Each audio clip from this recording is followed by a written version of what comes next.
프랑스어 노블리스 오블리제라는 말이 있습니다. 요즘 들어 더 우리에게 깊이 와닿는 말입니다. 신분이나 지위가 높은 사람일수록 도덕적 책임과 의무도 더 크다라는 뜻입니다. 이 말의 유래를 보면 참 재미있습니다. 노블리스라는 말은 그 유래가 여러분 닭 아시죠?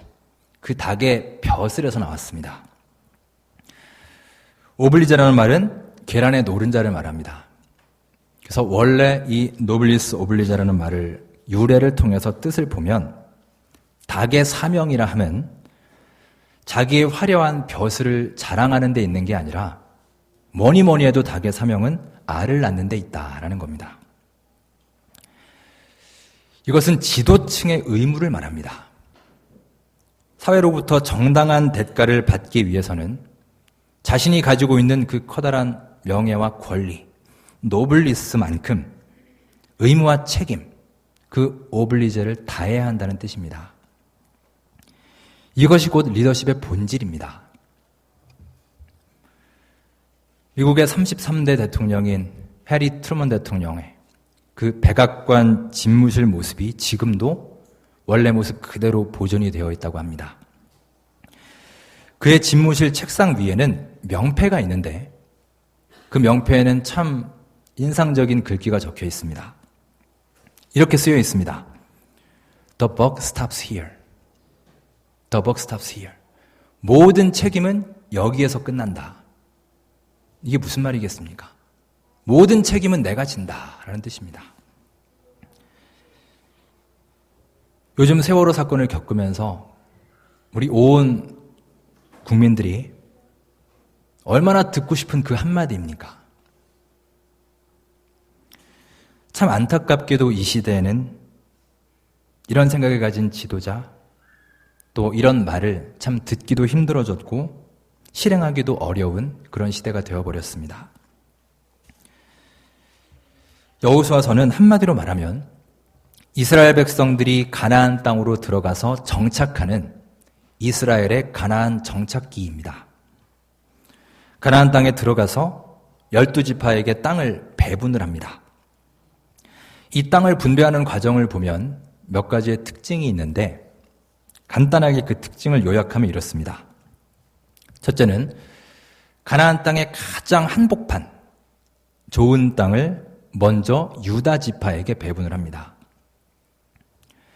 둘째, 모든 땅을 다 나누어 준 다음에 맨 마지막으로 여호수아는 자기의 땅을 할당받았습니다.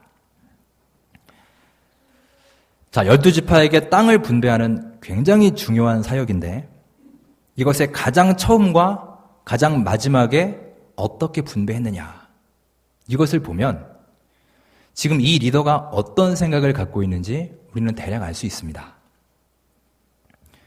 자, 유다 지파에게 좋은 땅을 먼저 주었습니다. 왜 그랬을까요? 엄밀히 말하면 유다 지파는 서열 1순위도 아닙니다. 유다는 장자도 아니었습니다. 굳이 서열을 따지자면 넷째 아들이니까 4순위 정도 됩니다. 하지만 1순위로 높이 받들어서 배분했습니다. 왜냐?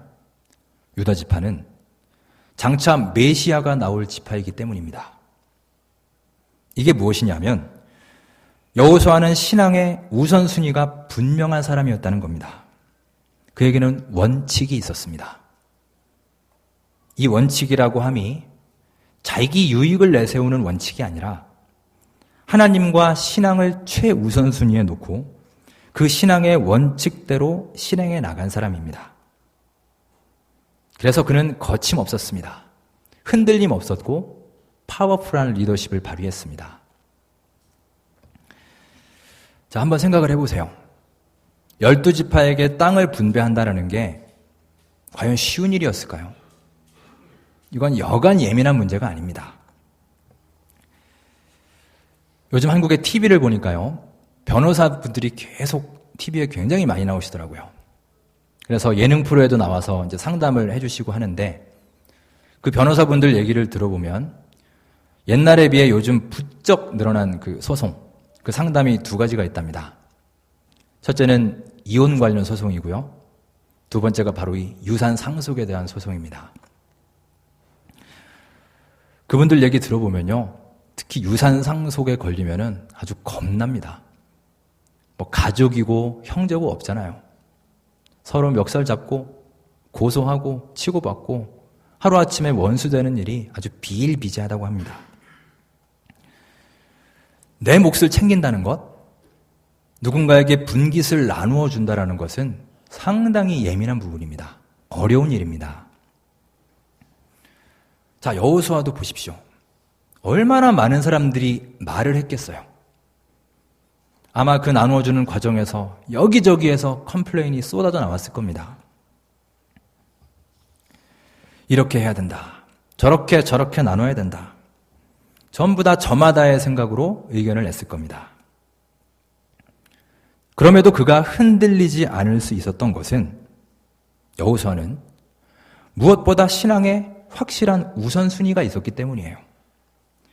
이것만큼은 절대로 내가 물러설 수 없고 양보할 수 없는 하나님의 원칙을 붙잡고 살았기 때문입니다.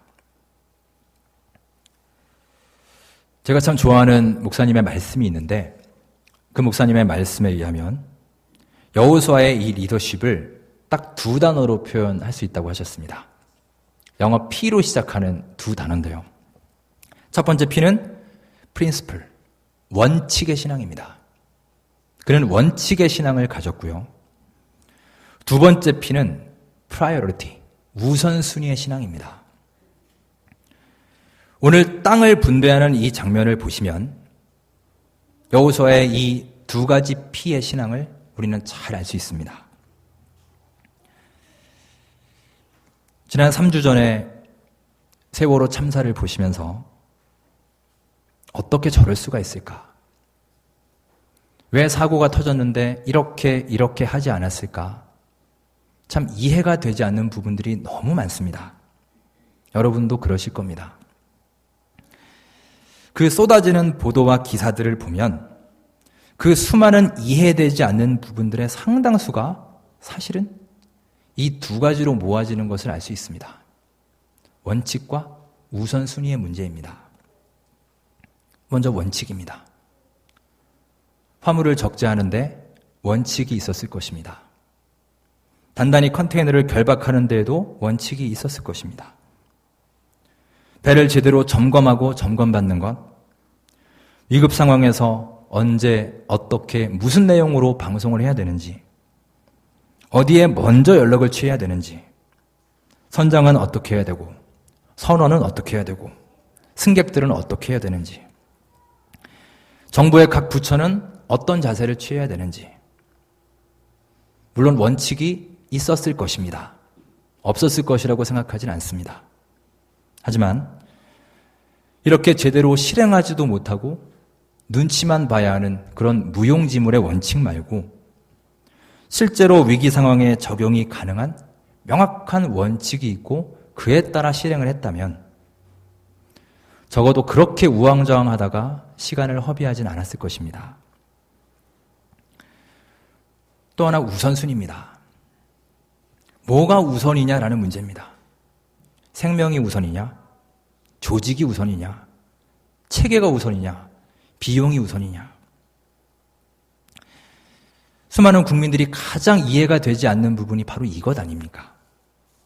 지금 사람이 죽어가는데 그 차디찬 바닷속에 사람이 죽어가고 있는데 뭘 그렇게 따질 게 많고 뭘 그렇게 생각할 게 많은가라는 거잖아요. 결국 그 얘기는 지금 생명을 구조하는 것보다 더 중요한 게 있다는 거 아닙니까? 그들에게는. 물론 조직체계 필요합니다. 비용 문제 중요합니다. 하지만 어떤 것이 더 우선되어야 하는가, 그 우선순위를 생각해 본다면 우리가 어떤 자세를 취해야 되는지는 아주 자명한 일이라 하겠습니다. 우리 신앙생활도 그렇습니다. 여러분, 우리가 기쁨이 가득할 때, 일이 술술 잘 풀려나갈 때, 아주 평안이 충만할 때, 솔직히 그럴 때는 이런 원칙이 없어도 그냥 그렇게 저렇게 잘 돌아갑니다. 우리 가정도 그렇고 교회도 그렇습니다. 하지만 여러분, 우리 신앙의 위기 때를 한번 생각해 보십시오. 일생일대의 중요한 선택이 있습니다. 정말 발 한 발 삐끗하면은 천길 낭떠러지로 떨어지는 그런 위기 상황이 있습니다. 내가 어느 길로 나아가야 할까요? 사방을 둘러봐도 한 치 앞도 보이지 않는 그런 어둠 속에 처해 있습니다. 내가 누구를 바라봐야 할까요? 내가 무엇을 먼저 해야 될까요? 이 우선순위와 원칙이 명확하게 서 있는 사람은 이런 위기 상황에서 더 빛을 발하는 것입니다. 여호수아는 무엇보다 하나님의 말씀과 가르침을 삶의 원칙으로 삼았습니다. 그리고 그 말씀을 최우선순위에 두고 살았기에 이런 중대한 결정의 순간에도 흔들리지 않고 파워 있는 리더십을 발휘할 수 있었습니다. 여러분, 여호수아가 보여주었던 이 원칙과 우선순위, 두 가지의 P의 삶을 이 시간 기억할 수 있기 바랍니다. 신앙의 중심을 잡으시고 주 안에서 흔들림 없는 신앙을 유지해 나가는 우리 모든 삶이 되시기를 간절히 바랍니다. 둘째로, 그는 맨 마지막으로 땅을 할당받았습니다. 다른 지파들을 다 줬고요. 동력자 갈렙에게도 먼저 선택권을 주고 맨 마지막 자기가 선택을 했습니다.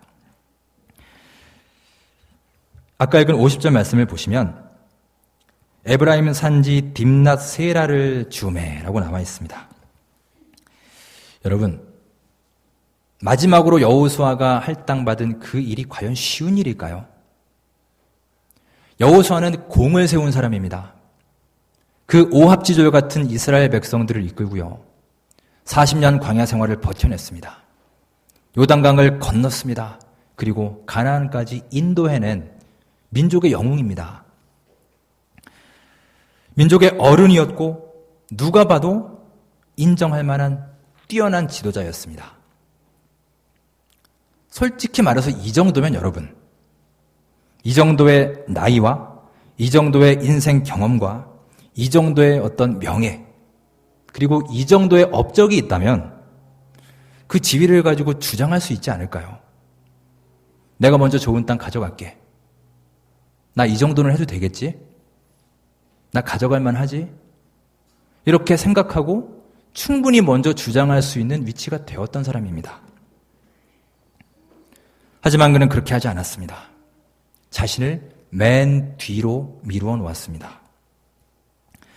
본문을 보시면 딥낫 세라라고 하는 에브라임의 산지라고 했습니다. 여러분, 산지를 누가 좋아하겠습니까? 다른 좋은 땅도 많이 있는데 산지를 택하게 되었습니다. 그는 생각했을 것입니다. 이 황폐한 산지도 분명히 하나님께서 나에게 주신 가나안 땅이다.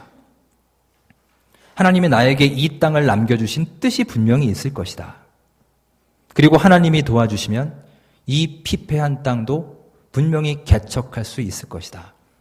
이런 믿음과 사명의식을 갖고 있던 사람입니다. 여러분, 오늘 여호수아는 우리에게 귀한 메시지를 줍니다. 그것은 바로 자신의 직위보다 직책을 중시하는 삶입니다. 내가 가진 지위를 내세워서 뭔가 특권을 누리고 유익을 얻으려고 하는 게 아니라 그 직분을 주신 이유가 뭔지, 그 직분에 맞는 사명이 무엇인지 그 직책을 감당하는 데 포커스를 맞췄던 사람입니다. 참으로 이 시대에 필요한 훌륭한 리더의 모습이라 하겠습니다. 하지만 우리의 모습은 어떻습니까? 우리는 참으로 많은 경우에 이 직위에 집착하며 살고 있습니다. 나에게 주어진 사명보다는 내가 가지고 있는 타이틀에, 직책보다는 나의 직함과 나를 둘러싸고 있는 스펙, 이런 것들에 참 우리는 관심이 많지 않습니까? 어느 문화나 그렇겠지만 특별히 한국 문화는 특별히 이 직함, 호칭 이런 거에 참 익숙한 문화 같습니다. 굉장히 예민한 문화입니다. 늘 서열을 매기죠. 점수로 순위를 매기고 나이로 서열을 매깁니다. 처음 만나는 사람들도 제일 먼저 우리 민증부터 오픈하죠. 어떻게 되세요? 몇 살이세요? 해서 그 자리에서 서열이 딱 정해집니다. 한국에서는 이름을 잘 못 부르지 않습니까? 대부분 다 호칭과 직함으로 부릅니다. 과장님, 이사장님, 목사님, 사모님, 장로님. 그래서 교회에서 몇 년을 같이 지냈는데 집사님 불렀는데 정작 그 집사님 이름을 몰라요. 그런 적 많이 있으시죠? 굳이 부를 필요가 없기 때문입니다. 이런 호칭과 직함의 홍수 속에서 우리는 살고 있습니다. 그리고 그것이 나의 하나의 재산인 것처럼 그렇게 여기며 삽니다. 오늘 본문 로마서를 보면 바울의 고백이 나옵니다. 그 고백이 22절과 23절에 나오는데 속사람에 대한 얘기를 하고 있습니다. 속사람으로는 하나님의 법을 즐거워하는데 내 안에 또 하나의 법이 있다는 겁니다. 영어 성경으로 another law라고 합니다. 그 또 하나의 법이 존재해서 내 마음의 법과 치열하게 영적 전투를 벌이고 있다는 것입니다. 이게 바울의 고백입니다. 자, 바울 정도의 신자라면 이방 선교의 선교자이고 신약 성경의 절반을 쓴 바울이라면 우리는 흔히 생각하기를 그는 입만 열면은 할렐루야가 터져 나오고 거룩한 기도가 쏟아져 나오고 의심도 없고 정욕도 없고 내가 지금 하고 있는 그런 수준 낮은 고민은 하지 않을 것처럼 생각이 되지만 그는 우리의 기대를 완전히 깨버리지 않습니까? 그는 고백합니다. 아니라는 거예요. 자기도 그렇다라는 겁니다. 여전히 내 속에도 정욕이 차고 넘치고 그런 겉사람 때문에 나는 걸려 넘어지고 있으며 끊임없이 싸우고 분투해야만 한다라는 솔직한 고백을 하고 있습니다. 여러분, 우리도 그렇지 않습니까? 우리도 육적인 모습, 정욕적인 나의 모습, 그 겉모습과 영적인 모습, 나의 속사람이 지금 이 시간에도 우리 안에서 치열하게 싸우고 있습니다. 유명한 윌로우 크릭 교회의 빌 하이벨스 목사님이 이런 말씀을 했습니다. 당신의 인격이 무엇이냐? 당신의 인격이라 함은 who you are when nobody is looking for. 아무도 보는 사람이 없을 때의 너의 모습. 그게 바로 너의 인격이다 라고 말합니다. 어떠십니까, 여러분들? 내 삶을 한번 돌아보십시오. 나는 어떻게 살고 있습니까? 참으로 많은 시간을 우리는 나의 껍데기와 나의 직함과 나의 타이틀 이런 것들을 위해서 살고 있지 않습니까? 그것을 쫓아 살아왔고 지금도 그렇게 살고 있지 않습니까? 저는 세월호의 리더들을 생각해 봤습니다. 그 선장과 선원들, 배에 대해서 가장 잘 알고 있는 그들이 또 일일이 말하기도 힘든 수많은 그 관계자들이 자신의 그 직함과 타이틀과 입지를 지키기 위해서가 아니라 정말 사명과 직책을 중심으로 행동했다면 그 결과가 달라지지 않았을까요? 대학원에서 영성에 대한 수업을 들은 적이 있습니다. 첫 시간 때 신학교이기 때문에 개강 예배를 드렸습니다. 그 개강 예배 설교하시는 목사님께서 이런 말씀을 하셨습니다. 여러분들 다 목회자인데 내가 여러분들께 하고 싶은 말이 있습니다. 여러분들은 목회자이기 이전에 먼저 그리스도인이 되어야 합니다. Be a Christian. 이 말씀을 하셨습니다. 그 수업을 듣는 학생들은 95% 이상이 목사님들입니다. 현직 목회자들입니다.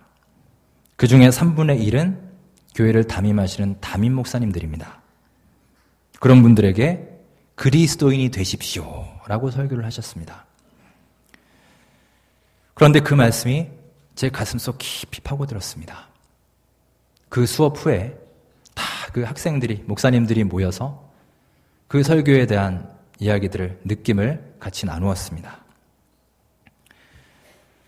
자, 그리스도인이 되어라.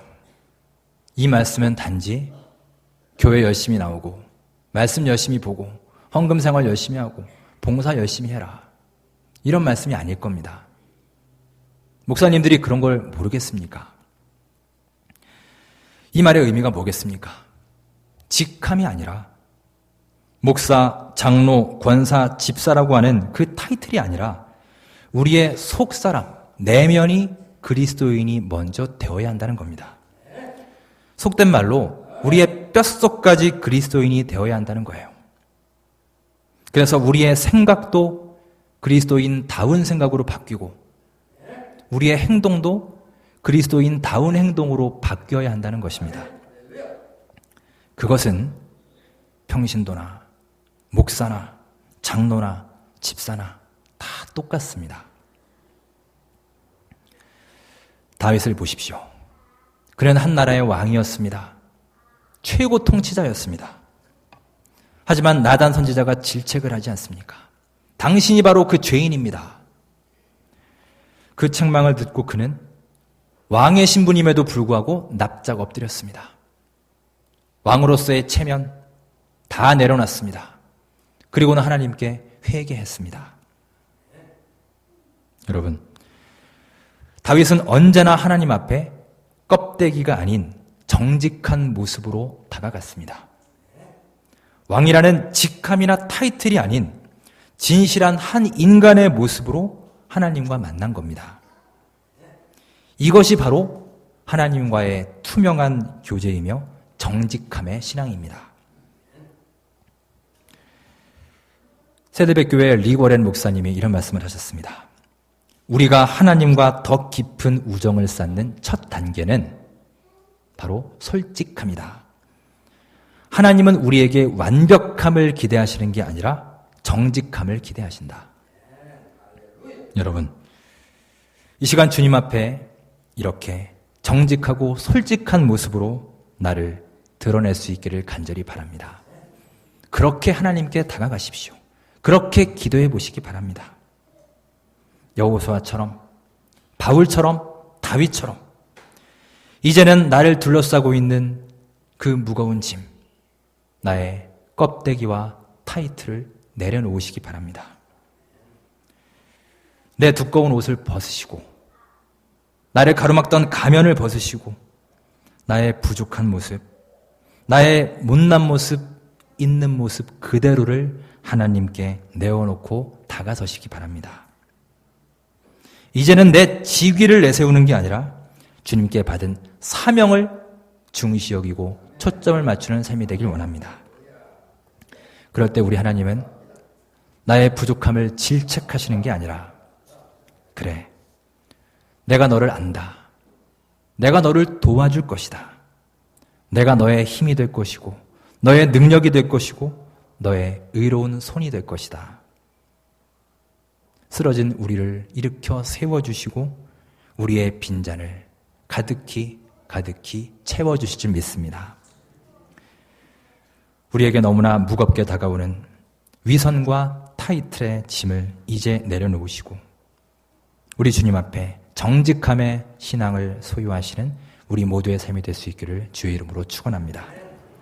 이 시간 우리 함께 마음 모두 기도하겠습니다.